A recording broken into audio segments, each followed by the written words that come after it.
Frank McCaffrey, and thank you for watching Inside Valley Politics, a new show dedicated to delivering fair and balanced political news that impacts the Rio Grande Valley. Catholic Charities of San Antonio is under fire, accused of using federal money to buy airline tickets for asylum seekers. U.S. Representative Henry Cuellar tells Border Report funds from the FEMA Shelter and Service Program are supposed to reimburse NGOs and municipalities for food, shelter, and other care, not to buy plane tickets for them to other cities. In a statement, Catholic Charities San Antonio says that the $10.8 million received for fiscal year 2024 will be used for shelter, food, and clothing, as well as, quote, wraparound services such as trauma-informed care, mental health counseling, legal assistance, and pastoral care. And we are joined by a correspondent with The Hill, Rafael Bernal, who has recently written an article about the concept of providing work permits for newly arrived undocumented migrants. Now, Rafael, thank you so much for joining us first and foremost, and we hope you're enjoying your time in Washington. But quick question, there's people called the Three Amigos in the U.S. House who are promoting this idea of providing work permits to newly undocumented migrants. Who are they talking to right now? Well, they're trying to talk to the administration. That's their main goal. These three congressmen, Espaillat from New York, Correa from California, and Garcia from Illinois, they've been pushing for some kind of legalization for undocumented immigrants. And they've identified two groups: the people who've arrived recently, and many of them have applied for asylum, who have a pretty easy way to get work permits.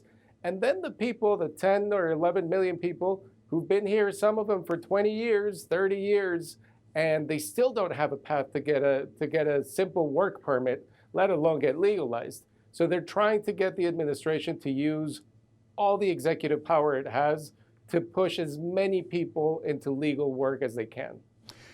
Now, what can these work permits, these documents, be used for someone who wants to find work in, say, the Rio Grande Valley? Could they find a job at a restaurant? Could they find a job at an office somewhere? Yes, and that's why business leaders are pushing for it so much. There are obviously companies that hire undocumented workers, but it's a bit of a headache. And for companies who don't want to hire undocumented workers, who are living in a very tight labor market, many of them are pushing for give work permits for the workers who are already here. So yes, a restaurant in the valley, a farm in the valley could hire workers without worrying that they can't legally work in the United States. So how many millions of these undocumented migrants are currently in the United States? How much do you estimate? So there's the 10 or 11 million who were here before 2019 when numbers really started going up, the border crossings really started going up.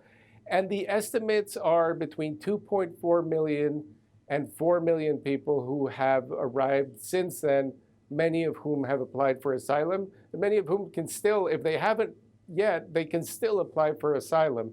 And those two groups have very different paperwork needs, and they're from different places. Now, you did mention that there are people that have been undocumented in this country for many years. Are you hearing stories of them protesting this idea that it's only the new people who get these work permits? You're starting to see a lot of tension in cities like Chicago, where really there have been undocumented immigrants who for decades have fought to get some sort of rights, to get some sort of work permit, some sort of relief, really be able, just let the government, let them file a document to get a permit. And then they see newer arrivals who almost automatically get these work permits, or at least they're allowed to apply for them. And yeah, that has created tension in some places, but it's been tamped down so far because long-term undocumented, if they've been here 20 years, they've made a living, and they've made a living without a work permit. All right, thank you so much, Rafael. Now, if you want to read more about this, check out Rafael Bernal's article on thehill.com. It's very in-depth, a lot of research in this article. It's something that you probably want to check out. Thank you so much for your time, Rafael, and we hope some of the viewers check out your article. Always a pleasure. And we are joined by the long-serving congressman for Texas District 28, and of course that encompasses Starr County, Henry Cuellar. Henry Cuellar, of course, is very familiar with the DHS Secretary Mayorkas, and Congressman, the Senate apparently struck this impeachment proceeding down before it even hit the batter's box. They dismissed it last week. Are you surprised at all that Mayorkas was not taken into the Senate, the Mayorkas impeachment? Well, look, keep in mind that the Constitution calls for an impeachment based on a crime being committed. Just because you disagree with the policy is not grounds to have an impeachment. So, you know, I disagree with the administration on some of the border issues, but it's important to note that impeachment should be on crime and not policy issue. But I can tell you on border security, we've added this appropriation bill that I'm the ranking member. We added 22,000 Border Patrol agents, the largest number of Border Patrol agents. We gave them overtime. We gave them pay increases. We gave them wellness checks to make sure that there are no suicides. We added technology. We added money for the men and women in blue, which are so important to the ports down there in the valley. And it's important to know that the largest amount of ICE detention beds, 41,500, we funded that. We added money for deportation beds. So it's important to focus on what's important for the border. And I think this last appropriation bill, we funded border security. Now, do you have faith in Alejandro Mayorkas' abilities as Homeland Security Secretary?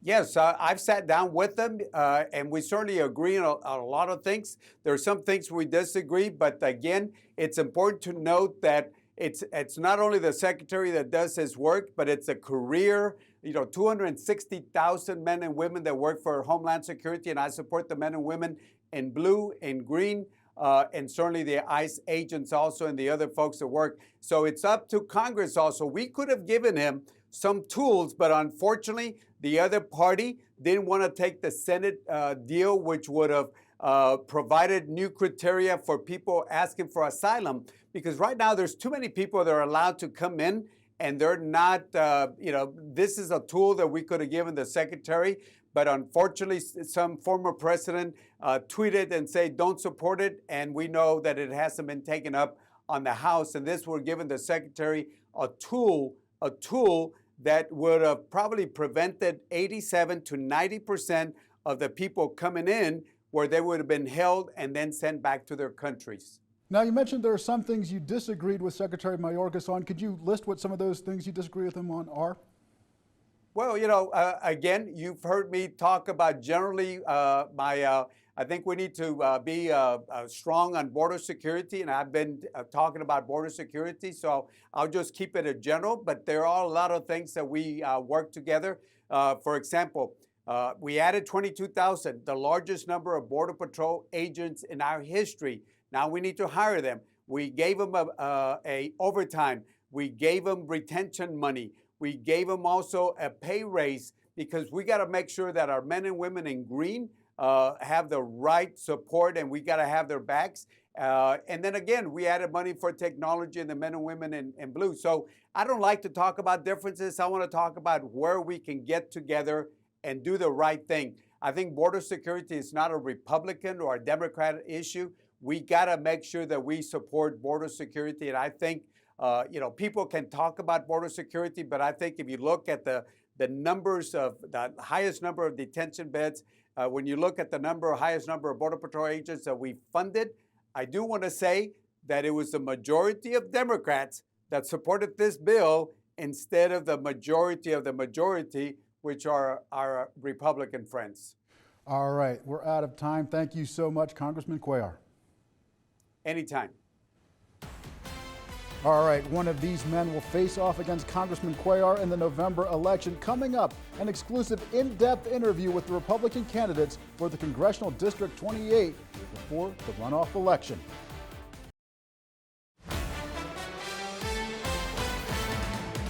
And we are joined by one of the candidates in the Congressional District 28 Republican runoff, and that district, of course, includes Starr County. His name is Jay Furman, and he is retired military and Navy commander. Yes, sir. Thank you so much for your service. Thank you, Frank. And a top issue in this year's election is inflation. And I know you're out talking to a lot of voters. What are they telling you? What are some of their horror stories right now? I tell you what, the Consumer Price Index does not match or measure what people are actually spending their money on, and spending much more of it. Gas, different groceries, they keep messing with that number a little bit. So people cannot afford their daily living as they were before, and they see it slipping away quickly, and inflation is a two-headed beast.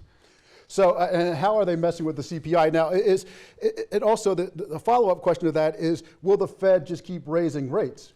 Well, you know, you can't ever predict what the Fed's going to do, but I would talk about inflation in two ways. There's really the attack on U.S. fiscal responsibility and the out-of-control spending in D.C., and that's related to all sorts of foreign shadow box spending, boondoggles, as we say in the Navy. Once it goes overseas, I can tell you from experience, about half of it kind of disappears. And I would submit to you there's probably virtuous loops coming back to benefit people that we may know. But, you know, that's a wild allegation. That's my own suspicion. I'd say the other side of it, though, is certainly the confidence in the U.S. dollar. So really, our dollar is what's called a fiat currency. It's an idea. It's a belief in the American system, and that it can help people, and wherever they are, or they can invest or put their money into U.S. dollars, where, you know, whoever they are in the world. And it's under attack in both ways. We're doing it to ourselves in D.C.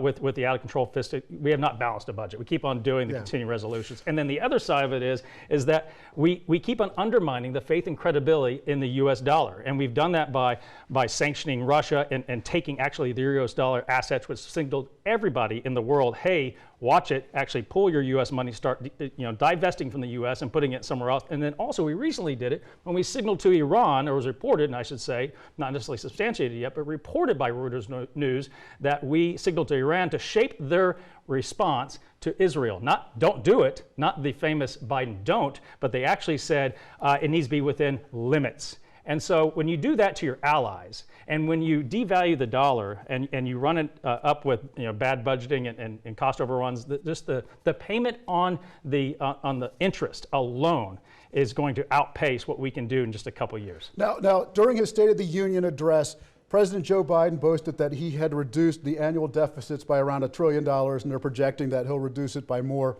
And he has been doing that, but now a lot of that, of course, is rolling back COVID spending. But do you think that Biden has actually been fiscally responsible as president? He's been Snoop Dogg crazy, out of control spending.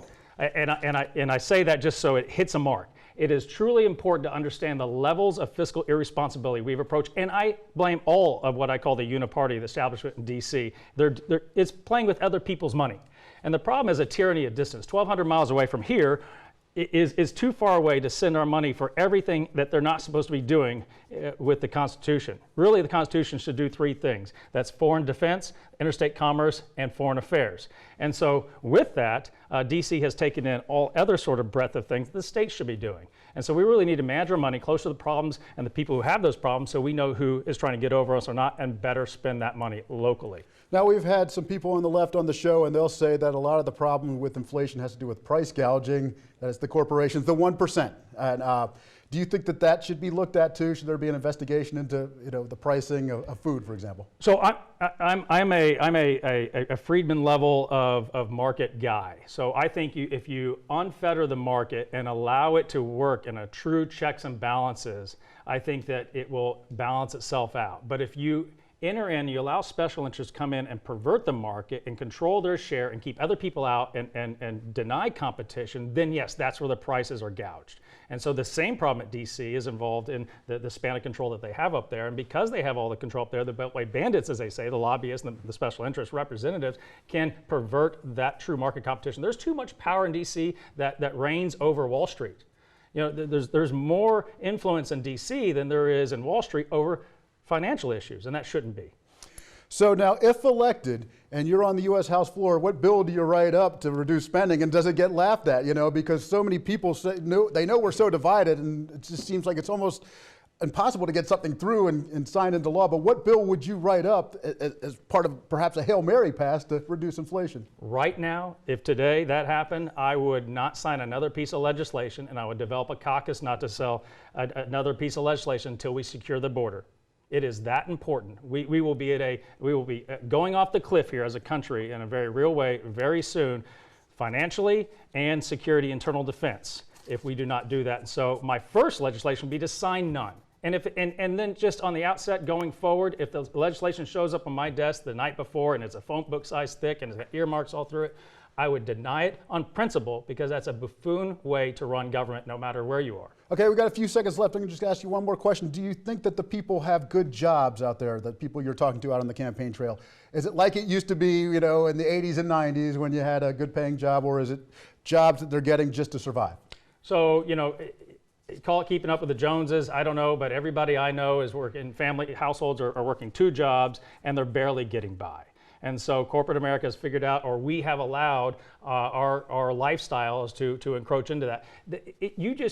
With the cost of goods right now, it's hard just to create sanity in the home. And if both parents are working, then you can't provide that safe haven for your children and pour into them. And so they get raised by the schools or their friends or what have you. So yes, and that kind of spirals out of control. I don't find the same level of good jobs. In fact, in COVID, I understand we created twice as many billionaires that we had to date during that period of time. So the gap between the haves and have-nots have increased exponentially. I don't think we have 2 parties anymore. And so back to DC, I don't think you can understand it with red and blue politics any longer. It's really the uniparty or the elite that if you're a Fortune 500 signature authority and then you have your useful elected leaderships representing you, that's one party. The other party is all the rest of us. And so these larger corporations, if you said, have figured out a way to monetize us in a sense where they have sucked in the profits to such a level that the average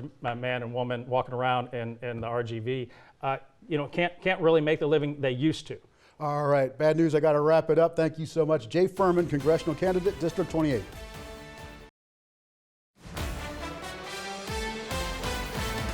All right, we are joined by a candidate in the GOP runoff in Congressional District 28, Lázaro Garza, and of course that district encompasses Starr County. Now, Mr. Garza, you are an accomplished businessman, an accomplished farmer. You have a background in the oil and gas industry.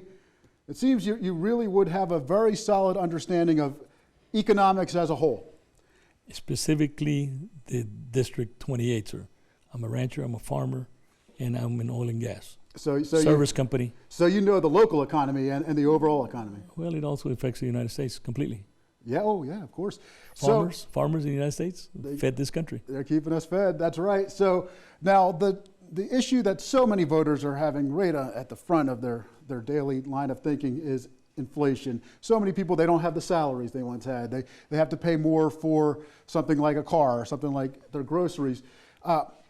What do you think, what would be your idea if you were elected on your first day? What would be your idea for legislation that would roll back inflation? Well, remember, when you go in, you're a freshman. The current congressman, Mr. Hendrick Ware, is what I call him, is currently the appropriation chairman. He doles out the money. I wouldn't be there, sir, but I would scream about interest rates by all means. You could borrow money and buy a home for newcomers, new home builders, buyers. What was it, 2%, 3%? I don't know what it is now, if you have good credit.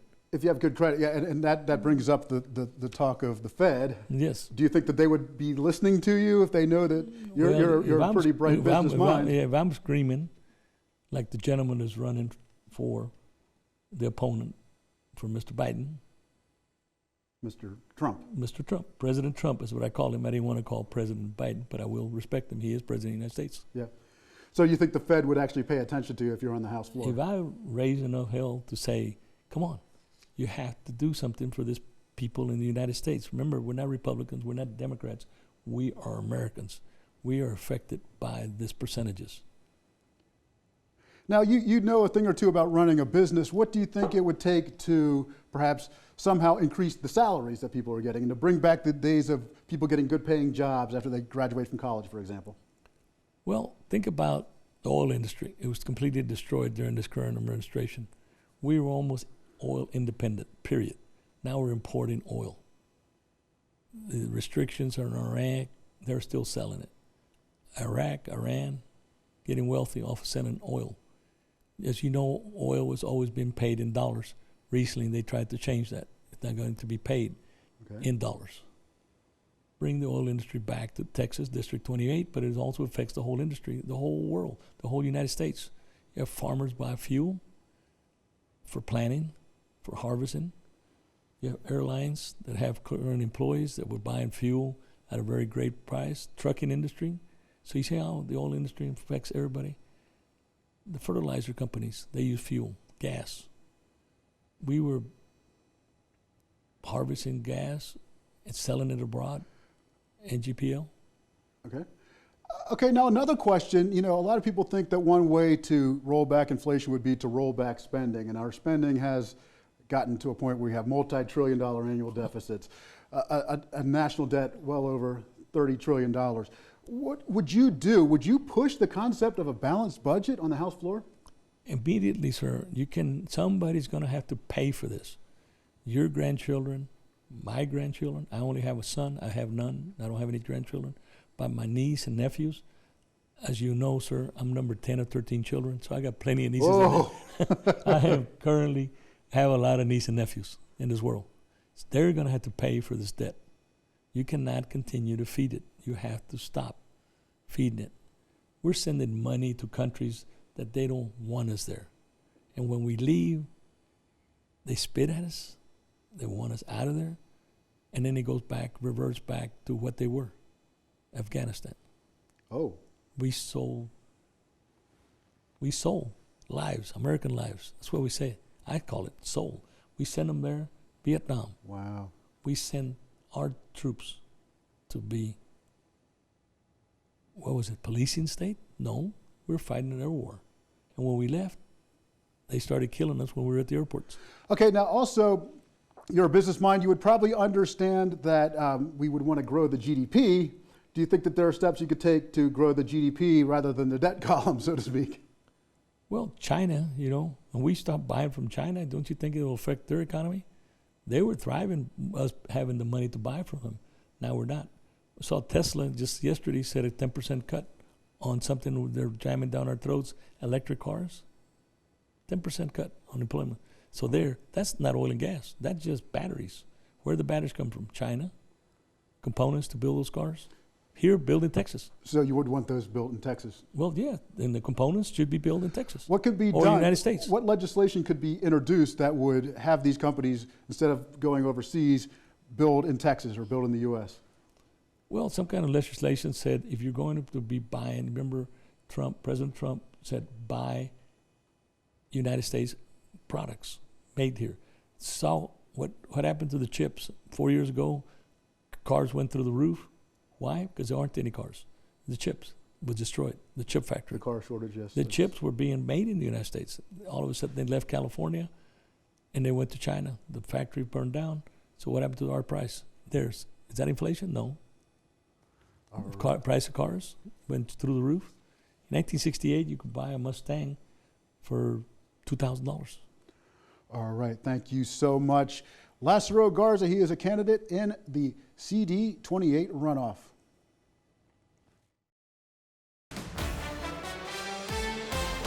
And welcome back. Hidalgo County Commissioners are indefinitely extending a disaster declaration due to the drought and water scarcity in the Rio Grande Valley. Commissioners on Tuesday voted unanimously to extend last week's order issued by Hidalgo County Judge Richard Cortez. Water districts must now begin implementing their emergency policies, and that means homeowners might see tougher lawn watering restrictions. Commissioner David Fuentes said other industries like citrus will be affected economically by the water losses. Now, for an in-depth look at how this drought is impacting the agriculture industry, log on to borderreport.com. Now, as we all know, there is a lot at stake this election year, and we are committed to delivering fair and balanced local election and political news. So tune in next Sunday at the same time for another edition of Inside Valley Politics, and thank you for watching.